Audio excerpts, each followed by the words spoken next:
Hello, everybody, and welcome back to another Overwatch Weekly. Today, I have a few things to talk about. Not too much, other than, the one pretty big thing that just went down. But let's just jump into this week of Overwatch Weekly by starting with the first thing, which is some patch notes. We have some Overwatch patch notes. The biggest thing, of course, being the Overwatch Archives 2019 event, Storm Rising. Talk a little bit more about that here in a second, but for the hero updates, we have the 3 from the most recent PTR patch that we've been seeing.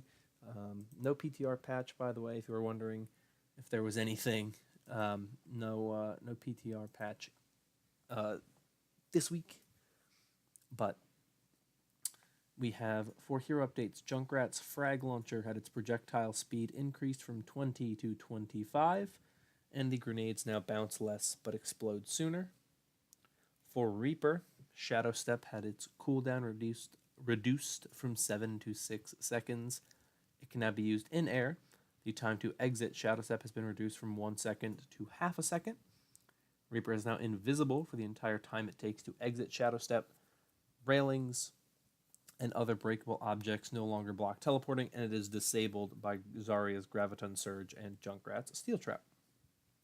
And for Symmetra, her teleporter, the railings and other breakable objects no longer block teleporter placement and teleporting. So those are the changes there. Symmetra and Reaper have just some kind of teleportation changes, while Junkrat, as you can see, had some changes to his weapon, as did Reaper. Reaper didn't change his weapon, he just had some changes to an ability. So that's a good change for Reaper, I think. These are some good changes for Junkrat.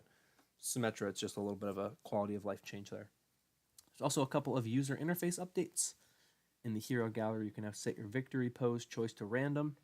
I've been waiting for this, as small as it is. I've really wanted this, so I'm glad that's now a thing. And for social, there's now an option to set your profile so only your current group can view it. So that is everything for the PTR, or the live server patch. Of course, there's also bug fixes. There's always bug fixes, so you can check those out if you want to see those. But obviously, the biggest thing is the Overwatch Archives event, Storm Rising, this year. So I have links in the description to a bunch of different Storm Rising things. I have the trailer that they put on Twitter and on the YouTube channel. I have a teaser that went up a few days beforehand. Might have been the day before. It has some of the same stuff from the actual trailer, but it is what it is. Jeff Kaplan, of course, did a dev update on the new event, so that is also in the description, as well as 2 of my own videos. I did a video showing all of the new unlockable items, your skins, voice lines, sprays, all that kind of stuff. As well as I did a video on my playthrough, my first impressions, whatnot. I wanted to make a video on that. So those are all in the description, all related to Storm Rising if you want to check any of that out. Skins, obviously, in that video on the unlockables. So that is in the description down below. But let's move on to our next story, which comes out of Korea. This comes out of Blizzard in Korea, and the post obviously is in Korean, so this has to be translated through Google Translate, so it's not necessarily the most accurate translation, but the name of the post is Use of Nuclear, Cheat, and Other Unauthorized Programs. I'm not going to read the whole thing, but I'll probably read a lot of it. But it opens up with saying, hello, all Overwatch players. Blizzard Entertainment, or it's supposed to be at Blizzard Entertainment, one of our core values is play nice, play fair. It is always important, and we have taken necessary measures to counteract the nuclear, cheating, etc. That hinders your entire game experience. As I said, the translation is not perfect, but it's linked in the description down below. I'm also going to link to a Reddit post that someone did also where they shared it, and there's a bit of a translation there as well, which is a little bit better probably, but this one is what it is. But they follow up by saying, I would like to take this opportunity to share with you a series of efforts, recent actions, and future directions for Blizzard Entertainment regarding nuclear and fraudulent activities. So, Korean strike team composition and investigation activities. Our Blizzard team will organize a strike team to monitor the major communities, streaming, and video platforms, along with the official website and social media, as well as with the players will report on the existing reporting channel, transactions, and behaviors of non-customers. The increase in the number of bad players recently reflects this, and there's a chart that I'm not 100% sure what it means, but I'm pretty sure it's a chart showing the amount of accounts banned,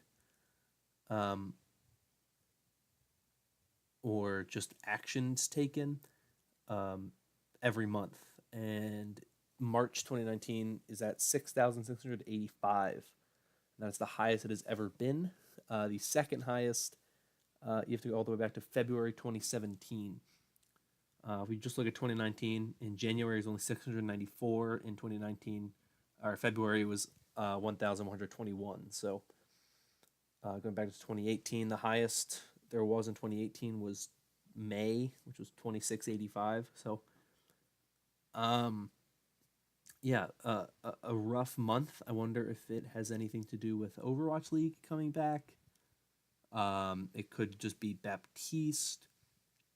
The problem with saying it could just be Baptiste is you could, make the same argument. Well, what about when Ash came in, or what about when Wrecking Ball came in, and there's really no increase in those areas. In fact, we got Ash revealed in November and released in November, and November was the lowest that there ever was in this, from February 2017 to March 2019. So it's interesting, and I wonder if it has anything to do with esports. That's kind of where my thought process is, because you go back to February of last year, and we get that it's the month after the league starts up, and boom, it spikes up, and then it drops down again, and it has a bit of a jump as well in March 2017. So it's a curious thing to look at. Like I said, the link to this in the description down below, but it's very interesting.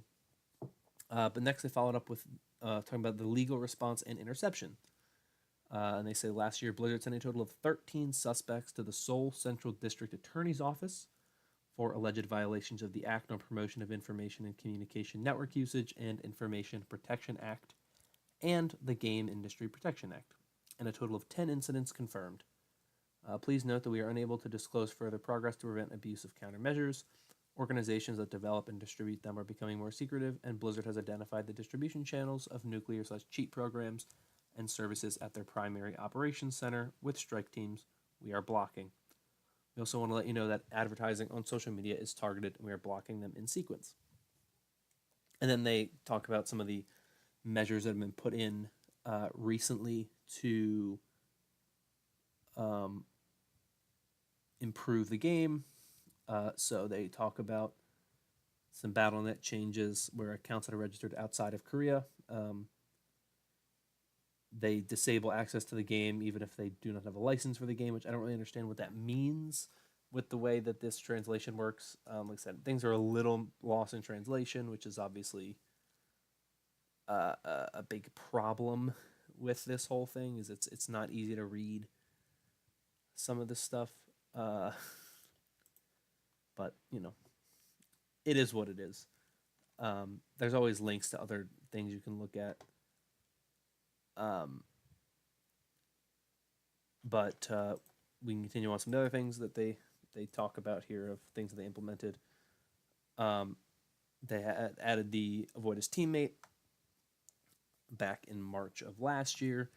They introduced a machine learning system that improved the process of reporting and sanctioning by adding a machine learning-based non-dealer action system. Then there was endorsements and looking for group. And then in March 2019, there was an account sharing act, which they just say following sanctions against bad users / non-seller actors. Account sanctions have been made for 14 seasons of acting before the competition. So, in Korea, it's a very, very, very big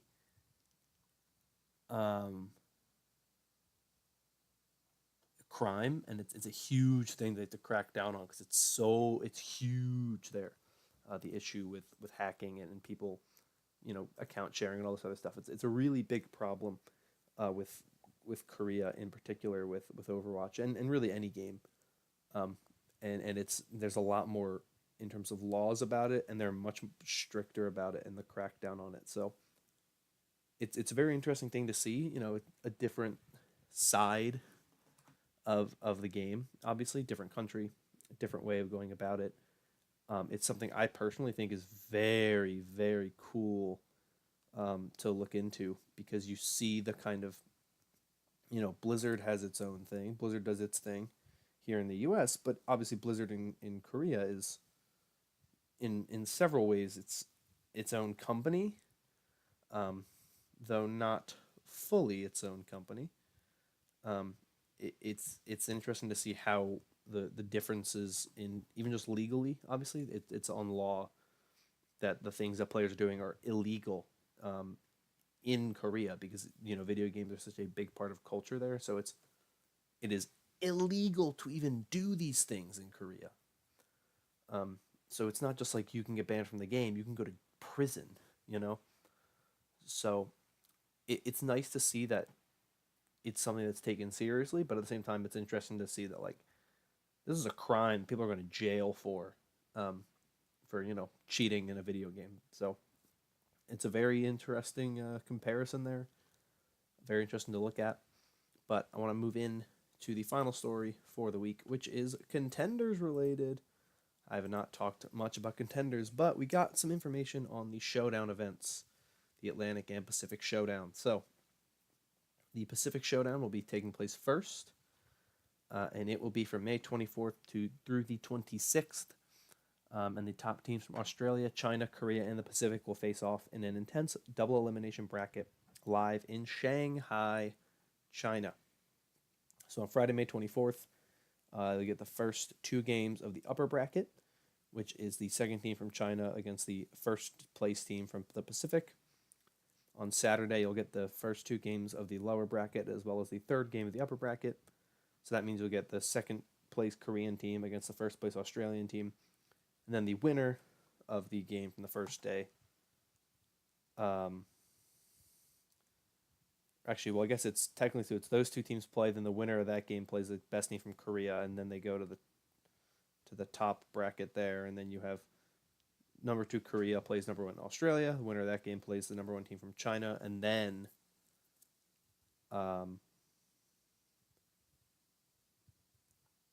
you'll get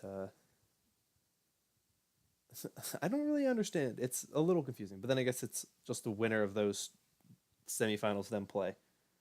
And then you have the lower bracket finals. It's very weird. It's a weird when you say lower bracket when the whole thing is just kind of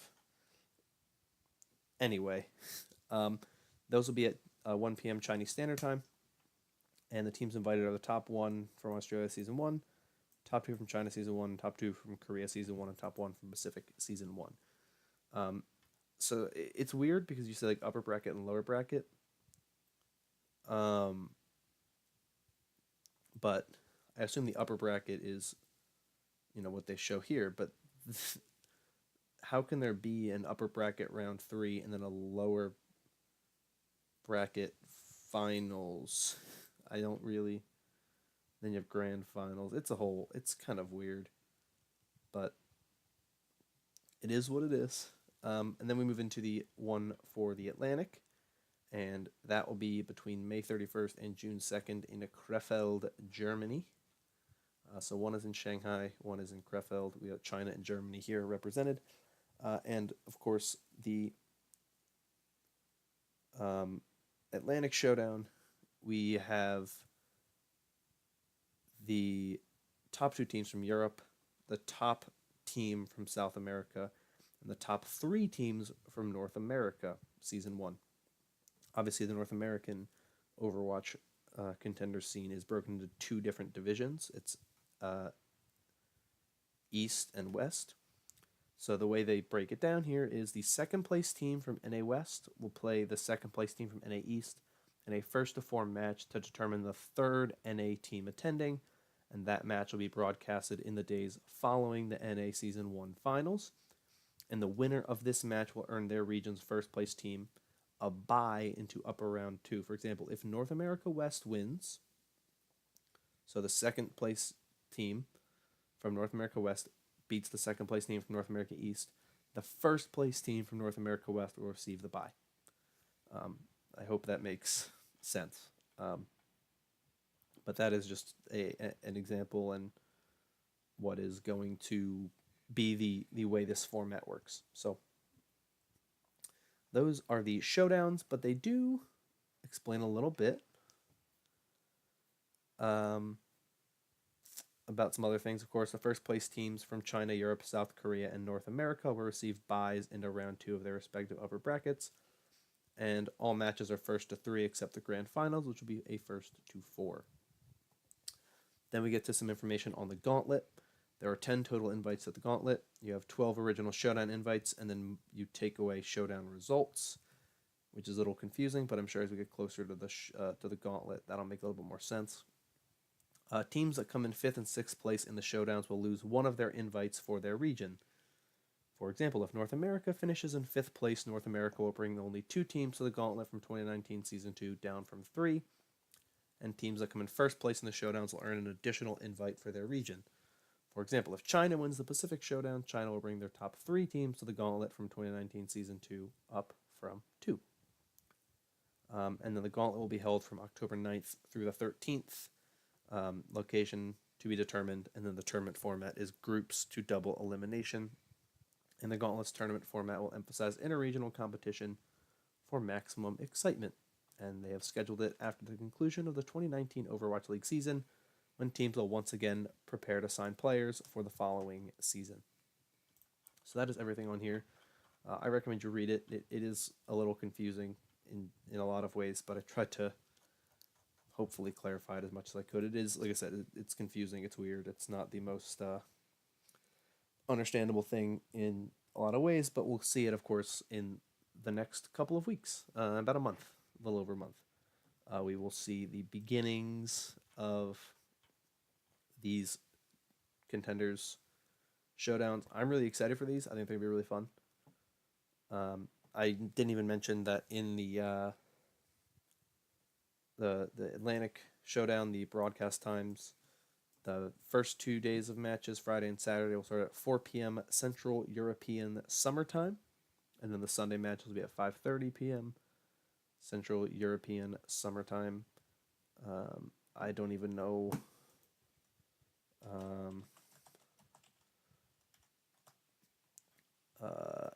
Let me just do a real quick.